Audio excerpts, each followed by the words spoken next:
இயேசுவிலே அன்புமிக்க சகோதர சகோதரிகளே,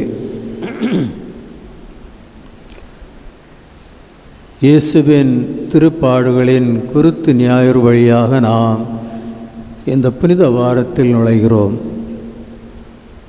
திருவழிபாட்டு காலத்தில் மிகவும் முக்கியமான வாரமாக இது அமைகிறது. நான் அங்கே முன்னுரையில் சொன்னது போல் இந்த வாரம் முழுவதும் நடக்கும் திருச்சடங்குகள் ஒரு திருப்பலியை நமக்கு எடுத்து காட்டுகிறது. இயேசு மனிதர்களின் பாவத்திற்காக பரிகார பலி கல்வாரியில் ஒப்பு கொடுத்த அந்த பலியை அது எடுத்து காட்டுகிறது. இந்த வாரம் முழுவதும் ஒரு திருப்பலியாக நமக்கு அமைகிறது. எனவே நாம் இந்த வாரத்தை நல்ல முறையில் கவனமுடனும் பக்தியுடனும் தியானத்துடனும் இதை நாம் அனுசரிக்க முன்வர வேண்டும் என்று திரு அவை நம்மிடம் கேட்கின்றது. அன்பார்ந்த சகோதர சகோதரிகளே, இன்றைய முதல் வாசகத்திலே நாம் கேட்டது 4 The Song of the Suffering Servant of Yahweh, துன்புறும் ஊழியரின் பாடல். அந்த 4 துன்புறும் ஊழியரின் பாடல்களில் 3வது பாடலை இன்றைய முதல் வாசகத்தில் நாம் வாசிக்க கேட்டோம். அங்கே துன்புறும் ஊழியர் அந்த துன்பப்படுத்துவர்களுக்கு அவர் எதிராக ஒன்றும் சொல்லவில்லை, ஒன்றும் செய்யவில்லை. அவர் அதை ஏற்றுக்கொள்கிறார். அதுதான் நாம் கேட்டோம். என் தாடியை பிடுங்குவர்களுக்கு நான் அதை கொடுத்து விட்டேன், நான் ஒன்றும் அவர்களிடம் சொல்லவில்லை, அமைதியாக அவர் துன்புறுகிறார் என்பதை இன்றைய முதல் வாசகம் நமக்கு எடுத்து காட்டுகிறது. அவர் ஏன் அந்த துன்பத்திற்கு எதிராக பேசவில்லை என்றால், அவர் நம்மை அன்பு செய்கிறார். அவர் நம்மை அன்பு செய்யாவிடில் ஏன் என்னை துன்புறுத்துகிறீர்கள் என்று கேட்டிருக்கலாம். ஆனால் அவருக்கு தெரியும், அவர் துன்புறுவது நம்முடைய பாவங்களுக்காக. அவர் துன்புறாவிட்டால் நாம் பாவங்களில் இறந்து நித்திய நரகத்திற்கு போய்விடுவோம். எனவே நம்மை மீட்பதற்காக அவர் துன்புறுகிறார். இயேசு அதை அறிந்துதான் அந்த துன்பத்தை ஏற்றுக்கொள்கிறார். அதுதான் இன்றைய முதல் வாசகம். இந்த வாரத்தில் நாம் இயேசுவின் பாடுகளை பற்றி தியானிப்போம். சில நேரங்களில் நாம் நினைப்போம், ஏன் இவர் இவ்வளவு துன்புறுகிறார், ஏன் இந்த துன்பம்? அந்த துன்பம் அவர் நம்மேல் வைத்திருக்கும் அன்பினால். எனவே அந்த அன்பை உணர்ந்து நாம் பாவத்தை விட்டு விடுவதற்காக முன்வர வேண்டும். இந்த 2ஆம் வாசகத்திலே நாம் புனித பவுல் பிலிப்பியருக்கு எழுதிய அந்த திருமுகத்தில் அவர் தாழ்ச்சியை பற்றி நமக்கு எடுத்து கூறுகிறார். இந்த புனித வாரத்தில் நாம் தாழ்ச்சியான மனது கொண்டுள்ளவர்களாக இருந்து நம்முடைய பாவங்களை ஏற்றுக்கொண்டு அதற்காக மன்னிப்பு கேட்பவர்களாக நாம் மாற வேண்டும். பாவ வாழ்க்கையை விட்டுவிட்டு ஒரு புனித வாழ்க்கையை வாழ முன்வருவதற்காக இந்த புனித வாரம் நமக்கு கொடுக்கப்பட்டிருக்கிறது. அங்கே நாம் பார்ப்பது என்ன? இயேசு தன் இறைத்தன்மையை தியாகம் செய்து நம்மில் ஒருவராக, பாவத்தை தவிர எல்லாவற்றிலும் நம்மில் ஒருவராக அவர் ஒரு மனிதனாக மாறுகிறார். அவர் தன்னை தாழ்த்துகிறார். ஆனால் தன்னை தாழ்த்தும் போது கடவுள் அவரை உயர்த்துகிறார். அவரை கடவுள் உயர்த்துகிறார். அவருடைய பேருக்கு எல்லோரும் அடிபணிவர் என்று கடவுள் அதை எடுத்துரைக்கிறார். நாமும் தாழ்மையான மனதோடு, ஏனென்றால் அந்த பிலிப்பியர்கள் அவர்கள் அகங்காரத்தில் வாழ்ந்தவர்கள். அதனால்தான் அந்த கிறிஸ்தவ பாடலை புனித பவுல் அடியார் பிலிப்பியருக்கு எழுதும்போது அதை எடுத்து கூறுகிறார். எனவே இந்த வாரத்தில் நாம் தாழ்மையான மனதோடு நம்முடைய பாவங்களை ஏற்று அதற்காக மன்னிப்பு கேட்டு நாம் உயிர்த்த இயேசுவோடு சேர்ந்து பாவமற்ற ஒரு வாழ்க்கை வாழ முன்வர திரு அவை நம்மை அழைக்கின்றது. நற்செய்தியில் நாம் இயேசுவின் பாடுகள் புனித மத்தேயுடைய நற்செய்தியிலிருந்து வாசிக்க கேட்டோம். இயேசுவின் பாடுகளை நாம் வாசிக்கும்போது அங்கே சில அடையாளங்கள் நமக்கு கொடுக்கப்பட்டிருக்கின்றன. முதல் அடையாளம் கழுதை குட்டி. இரண்டாவது அடையாளம் ஓசன்னா என்ற முழக்கம். மூன்றாவது அடையாளம் குருத்தோலை வெற்றியின் சின்னமாக அமைகிறது. இப்படி பல அடையாளங்களை நாம் அங்கே காண்கின்றோம். கழுதை குட்டி இயேசு என்ன சொல்கிறார்? மற்ற நற்செய்தியாளர்கள் போய் அந்த கழுதையை எடுத்து வா என்று சொல்கிறார்கள். ஆனால் மத்தேயு என்ன சொல்கிறார்? கழுதை குட்டியும் அதன் தாயும் ஒன்றாயிருக்கின்றன, அதை எடுத்து வா என்று சொல்கிறார். அங்கே கழுதையும் கழுதை குட்டியும் அங்கே அது உடனிருப்பை நமக்கு எடுத்து காட்டுகிறது. இயேசு பாடுபடும் போது தந்தையாகிய கடவுள் அவரோடு இருக்கின்றார் என்பதை அது நமக்கு சுட்டி காட்டுகிறது. தந்தை தன் மகனை விட்டு விடவில்லை. பாடுபடும் தன் மகனோடு தந்தை ஒன்றாக இருக்கின்றார். நம்முடைய வாழ்க்கையில் நாம் துன்பங்களை ஏற்று அதை இறைவனுக்கு ஒப்பு கொடுக்கும்போது இயேசு நம்மோடு இருக்கின்றார். நம்முடைய துன்பங்களில் நாம் தனிமையாக இல்லை, கடவுள் நம்மோடு இருக்கின்றார் என்பதை அது உணர்த்துகிறது. இன்னும் கழுதையை பற்றி நாம் நினைக்கும்போது எல்லா மிருகங்களிலும் ஒரு அருவருப்பற்ற ஒரு மிருகமாக தெரிகிறது. யாரும் கழுதையை விரும்புவதில்லை. ஆனால் அந்த கழுதையை பற்றி விவிலியத்தில் நாம் பார்க்கும்போது என்ன பார்க்கின்றோம் என்றால், நீதி தலைவர்கள் புத்தகம் 15ஆம் அதிகாரம் 15ஆம் இறைவசனத்தில் நாம் இப்படி படிக்கிறோம்.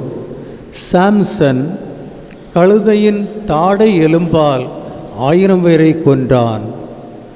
ஏன் வேறு மிருகங்களுடைய எலும்பை சொல்லவில்லை? கழுதையின் தாடை எலும்பால் 1000 பேரை கொன்றான். அங்கே கழுதை தாழ்மையை நமக்கு எடுத்து காட்டுகிறது. நாம் தாழ்மையாக இருக்கும்போது நாம் எதிரிகளிடமிருந்து வெற்றி பெற முடியும். தாழ்மையான மனிதன் அங்கே ஆவியார் துணை கொள்கிறார்.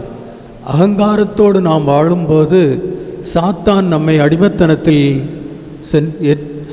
எடுத்து செல்கிறான். எனவே நாம் தாழ்மையாக வாழும்போது கடவுள் நம்மோடு இருக்கின்றார், தூய ஆவியை நம்மோடு இருக்கின்றது, நமக்கு வல்லமை கிடைக்கின்றது. அதைத்தான் அங்கே நாம் பார்க்கின்றோம். கழுதையின் தாடை எலும்பினால் 1000 பேரை கொன்றான் என்று இறை வார்த்தை நமக்கு எடுத்து கூறுகிறது. இன்னும் நாம் எண்ணிக்கை புத்தகத்தில் 22ஆம் அதிகாரத்தில் இறைவசனம் 22 முதல் 35 உள்ள வசனத்தில் நாம் படிப்பது என்ன?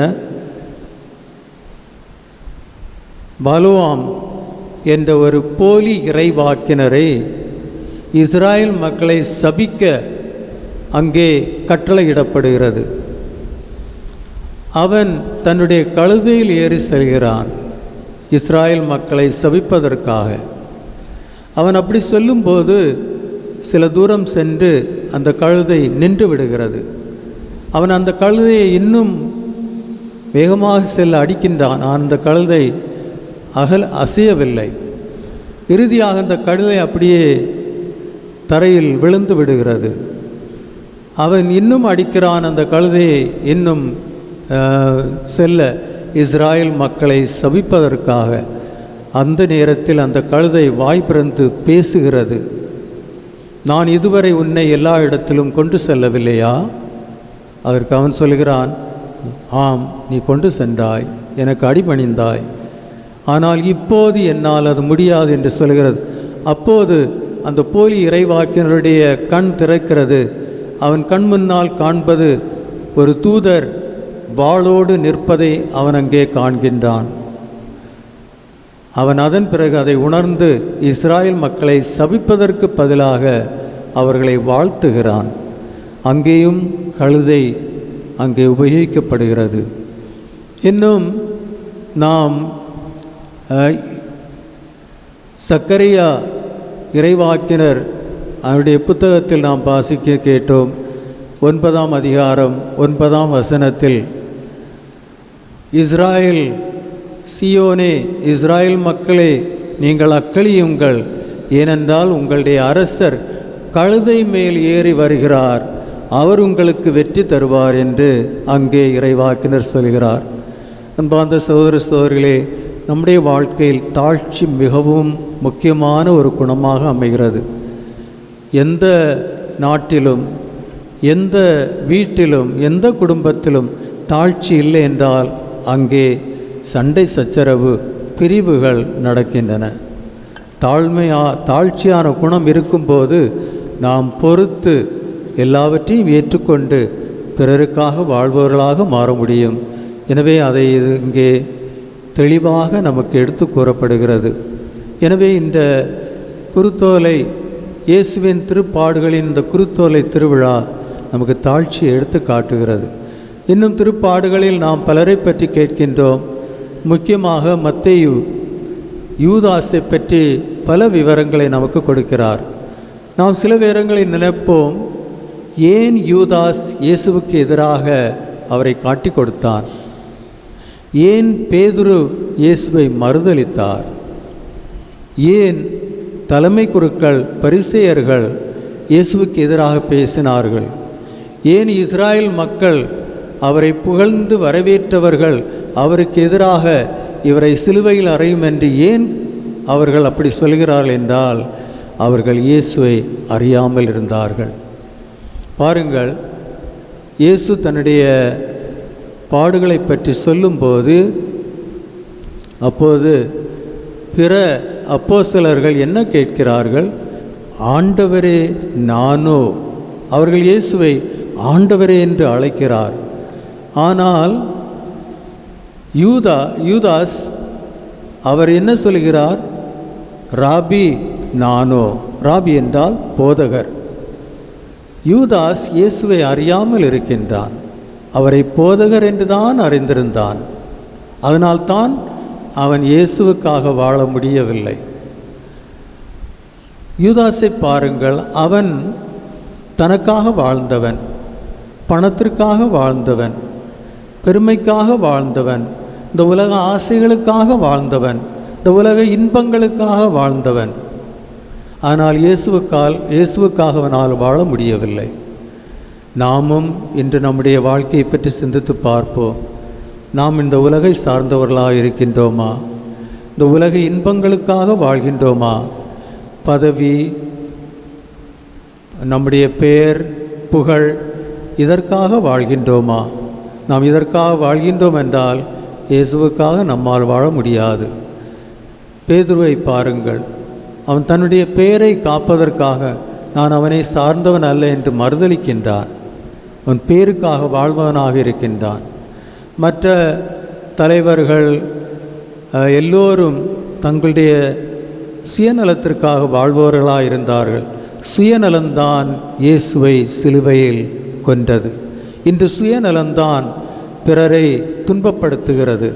நம்முடைய குடும்பங்களிலாக இருந்தாலும் சரி, நம்முடைய சமுதாயத்தில் இருந்தாலும் சரி, நாடுகளில் இருந்தாலும் சரி, எப்போது அங்கே சுயநலம் வருகின்றதோ அங்கே பிறரை நாம் துன்பப்படுத்துகிறோம், பிறரை நாம் சித்திரவதை செய்கின்றோம். அதுதான் இன்று நடக்கின்றது. இந்த நாட்களில் போர் நடந்து கொண்டிருக்கின்றது. இஸ்ராயேல் இயேசுவின் இடம் அங்கே இந்த புனித வாரம் கொண்டாட முடியாமல் இருக்கின்றது. ஏனென்றால் போர் நடந்து கொண்டிருக்கின்றது. அங்கேயும் ஒவ்வொரு நாடும் சுயநலத்திற்காக வாழ்பவர்களாக இருக்கின்றார்கள். அமெரிக்க நாடுகள் தங்களுடைய சுயநலத்திற்காக எல்லா பவர், எல்லா அதிகாரமும் நம்மிடம் இருக்க வேண்டும் என்ற ஒரு தன்மையோடு பிற நாடுகளை அவர்கள் அடிமைப்படுத்தி வாழ முயற்சிப்பதால் தான் இந்த போர் நடந்து கொண்டிருக்கின்றது. எனவே இன்றைய திருவழிபாட்டில் இயேசு நமக்கு ஒரு பாடத்தை கற்பிக்கிறார்.